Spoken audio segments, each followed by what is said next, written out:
आने हिंदी के एक नए एपिसोड में आपका स्वागत है। दोस्तों, एक समय एक सवाल था जिसका जवाब हम सब ढूंढ रहे थे कि कटप्पा ने बाहुबली को क्यों मारा। खैर, उसका उत्तर तो हमें बाहुबली की अगले मूवी में मिल गया था। लेकिन उससे बड़ा सवाल इस समय ये है कि तेजस मार्क टू का रोल आउट कब होगा, इसकी पहली उड़ान कब होगी। क्योंकि डीआरडीओ चीफ और एचएएल चीफ के जो बयान आए हैं इनकी टाइमलाइन को लेकर के, वो काफ़ी मिसमैच कर रहे हैं। तो आखिरकार लोगों के मन में अब प्रश्न ये है कि इसका करंट स्टेटस क्या है और हम किस टाइमलाइन पे भरोसा कर सकते हैं। क्या कोई बड़ी डिले हुई है जिसको छुपाने का प्रयास किया जा रहा है? तो आइए इस रिपोर्ट में हम आपको सब कुछ बताते हैं।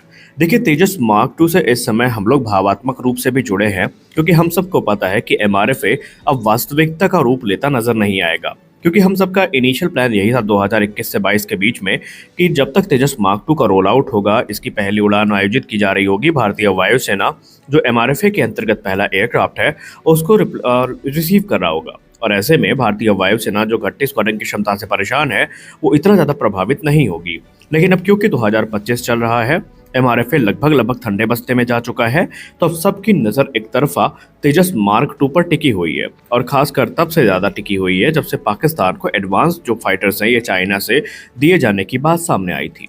अब उसके बाद से जो कई रिपोर्ट है तेजस मार्क टू को लेकर आ चुके हैं, और हाल ही में जो डीआरडीओ चीफ ने एक इंटरव्यू दिया है, इस दौरान उन्होंने एक नई टाइमलाइन के बारे में बात करी है। तेजस मार्क टू के करंट स्टेटस की बात करें तो अभी जहां तक हम लोगों के पास खबर है, ये तकरीबन 60 से 70% इसकी असेंबली पूरी हो चुकी है। कुछ चीज़ें ऐसी हैं जिनका इंतज़ार किया जा रहा है, और जैसे ही वो आ जाएंगी इसमें जो काम है वो तेज़ी के साथ बढ़ेगा। अब यहाँ पर आप लोग कंफ्यूज मत होइए, हम इंजन की बात बिल्कुल नहीं कर रहे हैं, क्योंकि ऑलरेडी भारत के पास जो लिमिटेड नंबर्स में इंजन है वो उपलब्ध है। और वो नंबर इतने हैं कि तेजस मार्क टू के कई प्रोटोटाइप और एमका के प्रोटोटाइप भी तैयार किए जा सकते हैं। तो इंजन की समस्या हमारे पास नहीं है फिलहाल। हाँ, ये बात अलग है कि कुछ ऐसी चीज़ें हैं, ऐसे कंपोनेंट्स हैं जो अभी नहीं मिल पाए हैं, ऐसा रिपोर्ट्स में इंगित किया जा रहा है, और वो भी बहुत जल्दी मिल जाएंगे। तो इसका क्या मतलब हुआ? क्या प्रोग्राम डिले हुआ है? देखिए, पहले हम बात करते हैं टीके सुनील सर की, जो कि एचएएल के चेयरमैन हैं। उन्होंने हाल ही में मीडिया से बात करते हुए कहा था कि तेजस मार्क टू का रोल आउट आपको 2026 की शुरुआत में देखने को मिलेगा। अब यहाँ पर 2026 की शुरुआत का मतलब ये है कि हमें फरवरी से मार्च तक में जो रोल आउट है वो होता दिखाई पड़ सकता है। लेकिन रुकिए, अब आप लोग कहेंगे कि हम लोग हमेशा ये क्लेम करते रहे थे कि मार्च में तो पहली उड़ान होनी है, तो थोड़ा रुक जाइए, आपको सब कुछ पता चलने वाला है। देखिए, अगर हम ये एज्यूम करते हैं कि फरवरी एंड तक या मार्च की शुरुआत में इसका रोल आउट हो जाता है, तो फिर इसके जो ग्राउंड टेस्ट है वो तुरंत शुरू कर दिए जाएंगे, और उस स्थिति में डीआरडीओ चीफ ने जो बयान दिया है वो अप्लाई होता है। डीआरडीओ चीफ ने हाल ही में मीडिया से बात करते हुए कहा कि तेजस मार्क टू फाइटर एयरक्राफ्ट पर हमारी भी नज़रें बनी हुई हैं, हम लगातार इस पे काम कर रहे हैं, और इसकी जो पहली उड़ान है 2026 के पहले क्वार्टर में किसी भी तरीके से पूरी कर ली जाएगी, ये हमने ठान रखा है। यानी डीआरडीओ ने कंफर्म कर दिया है कि 2026 का पहला क्वार्टर, यानी कि मार्च से अप्रैल के बीच में जो ये उड़ान है इसको पूरा किया जाना है। यानी मार्च एंड में या अप्रैल के शुरुआत में ये उड़ान पूरी कर ली जाएगी, ऐसा डीआरडीओ की तरफ से भी कह दिया गया है। देखिए, तेजस मार्क टू के बारे में आपको पता होना चाहिए कि ये काफ़ी एडवांस फाइटर होने वाला है अगर आप इसको मार्क वन से कंपेयर करते हैं। और इस समय आडा और एचएएल नहीं चाहते कि कोई भी कमी इसमें छूटे, क्योंकि ये बड़े नंबर्स में आने वाले हैं। जी हाँ, आपको शायद ना पता हो, लेकिन तेजस मार्क टू की जो खरीद होगी ये भी 200 के मार्क को पार करने वाली है। फेज़ 1 में 120 एयरक्राफ्ट, और फेज़ 2 में जो इसका अपग्रेड वेरिएंट होगा ये भी हमें तकरीबन 100 की संख्या में देखने को मिलेंगे। अब इसमें कोई संदेह नहीं बचा है। साथ ही साथ डीआरडीओ ने यह भी कंफर्म किया है कि हम इस रिकॉर्ड समय में इसकी टेस्टिंग को पूरा करेंगे, और एक के बाद एक जो मल्टीपल प्रोटोटाइप्स पे काम चल रहा है, जहां तेजस मार्क टू किसी एक प्रोटोटाइप पर काम नहीं चल रहा है बल्कि मल्टीपल प्रोटोटाइप्स तैयार किए जा रहे हैं, और हमें चरणबद्ध तरीके से एक के बाद एक जो रोल आउट है वो देखने को मिलेंगे। तकरीबन इसके 4 से 5 प्रोटोटाइप्स बनाए जाएंगे, ऐसा रिपोर्ट्स में इंगित किया गया है, जो कि अलग अलग टेस्टिंग को पूरा करने में उपयोगी साबित होंगे। जो पहले वेरिएंट होंगे इनसे हमें एवियोनिक्स और दूसरे इलेक्ट्रॉनिक की टेस्टिंग होती नजर आएगी। उसके बाद हमें यहाँ पर जो वेपन इंटीग्रेशन है वो होता नजर आएगा, और उसके बाद हमें आने वाले भविष्य में जो फाइनल कॉन्फ़िगरेशन में टेस्ट है वो होते नजर आएंगे, और 2028 के अंत तक या 29 की शुरुआत तक प्रोडक्शन क्लियरेंस है उसको प्राप्त करने का प्रयास एरोनॉटिकल डेवलपमेंट एजेंसी और एचएएल की तरफ से किया जाएगा। तो आई होप ये स्पष्ट हो गया होगा कि तेजस मार्क टू का करंट स्टेटस क्या है, और जो भी टरमैक मीडिया हाउस में डीआरडीओ चीफ ने बयान दिया था उसमें उन्होंने कोई नई बात नहीं कही है। तो आप लोग बिल्कुल भी यहाँ पर घबराइए मत, चीज़ें अपने हिसाब से ही चल रही हैं। और बाकी आपको फिर से बता दूं कि ये एयरक्राफ्ट डेवलपमेंट प्रोसेस है। यहाँ पर एक छोटी सी जो कंपोनेंट की डिले है वो एक बहुत बड़ी डिले का कारण बन सकती है। तो हम यहाँ पर दावा नहीं करते, लेकिन हम उसी आधार पर बात कर रहे हैं जैसी रिपोर्ट्स हमारे सामने आ रही हैं। दोस्तों, ऑपरेशन सिंदूर में हम सब ने देखा कि भारतीय वायुसेना ने रैमपेज मिसाइल की सहायता से पाकिस्तान के कई हाई वैल्यू एसेट्स को तबाह किया। लेकिन रैमपेज के बाद अब पाकिस्तान पे लोरा फेंक के मारने की बात चल रही है भारतीय वायुसेना में।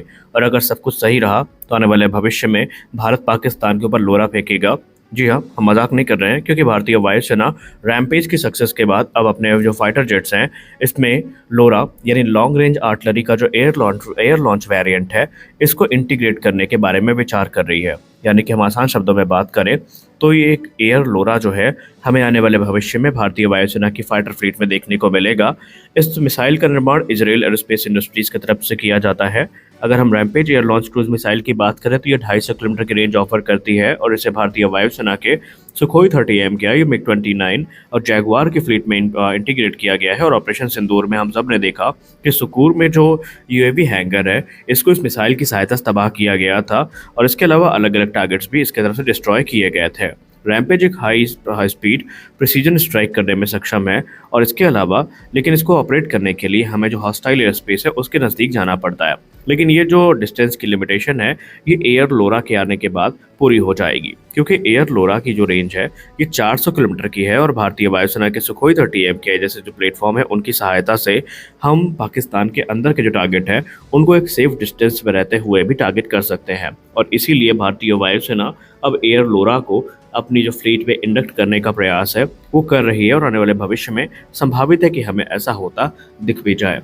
अब अगर हम बात करें एयर लोरा की तो एयर लोरा को बेसिकली एक एयर लॉन्च बैलिस्टिक मिसाइल आप कह सकते हैं, जो कि फोर्टिफाइड टारगेट को डिस्ट्रॉय करने के लिए यूज़ हो सकती है। इसमें बेसिकली जो उनके कमांड एंड कंट्रोल सेंटर हो गए, बड़े एयर बेसिस हो गए, ये सभी एयर लोरा के द्वारा डिस्ट्रॉय किए जा सकते हैं। और इस समय भारतीय वायुसेना भी इस प्रोग्राम को लेकर काफ़ी ज़्यादा गंभीर नज़र आ रही है।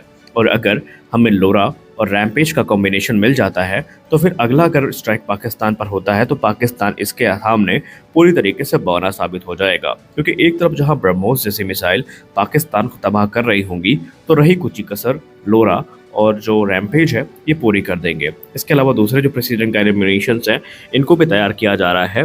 और 2026 में तो आप सब जानते हैं कि हमारी सबसे द मोस्ट अवेटेड मिसाइल जो कि ब्रह्मोस NG है ये भी वास्तविकता को रूप लेती नजर आएगी और हमें भविष्य में ब्रह्मोस NG का जो प्रकोप है वो भी पाकिस्तान के ऊपर देखने को अवश्य मिलेगा। तो आप इस डिसीजन से कितना सहमत हैं? क्या आपको लगता है कि भारत को जो एयर लोरा है ये पाकिस्तान के तरफ फेंकना चाहिए या अपने एयरक्राफ्ट में इंटीग्रेट करना चाहिए?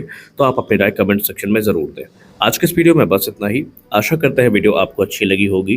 वीडियो अच्छी लगी वीडियो को लाइक करिए, नए चैनल को सब्सक्राइब करिए, क्योंकि हम आपके लिए ऐसे कंटेंट लेकर आते रहते हैं। मिलते हैं अगले वीडियो में, तब तक के लिए जय हिंद।